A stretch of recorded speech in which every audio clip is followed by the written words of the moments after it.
Hi hello welcome to Telugu 70mm. So ఈరోజు మనతో పాటు శ్రీనివాస్ రెడ్డి గారు ఉన్నారు.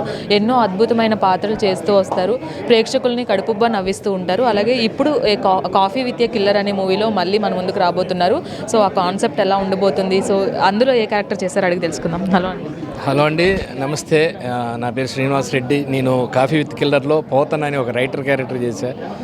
ఇది ఆహా ఓటీటీలో ఉంది, స్ట్రీమ్ అవుతుంది, చూడండి, బాగా ఎంజాయ్ చేస్తారు. నా ఒక్క క్యారెక్టరే కాదు, దీంట్లో 10-15 క్యారెక్టర్లు. అంటే ఒక కాఫీ షాప్లోకి వెళ్తే మన టేబులే కాకుండా చుట్టూ టేబుల్, నిజంగా ఒకసారి మనం కూర్చొని ఆలోచిస్తే కాఫీ షాప్లో మనం ఏ పని మీద దేని గురించి థింక్ చేస్తున్నాం, ఇంకో టేబుల్ అలా ఉంటా ఉంటుంది. అలా అన్ని క్యారెక్టర్ల దగ్గరికి వెళ్తూ నా క్యారెక్టర్ దీంట్లో రైటర్ క్యారెక్టర్ చాలా బాగా ఎంజాయ్. ఆర్పి గారు చాలా మంచిగా డిజైన్ చేశారు. నా క్యారెక్టర్ చాలా బాగుంది, చూసి ఎంజాయ్ చేయండి. Thank you. కిల్లర్స్ కానీ థ్రిల్లర్ జోనర్స్ కానీ స్క్రీన్ ప్లే అనేది మోస్ట్ కీ రోల్ ప్లే చేస్తుంది. అది మీకు కొత్త ఏం కాదు, మీరు కూడా ఒక థ్రిల్లర్ జోనర్లో డైరెక్ట్ చేయడం జరిగింది. సో ఆర్పి పట్నాయక్ గారు స్క్రీన్ ప్లే విషయంలో కానీ ఎలాంటి జాగ్రత్తలు తీసుకున్నారని యాజ్ ఎ డైరెక్టర్గా మీకు అనిపించింది?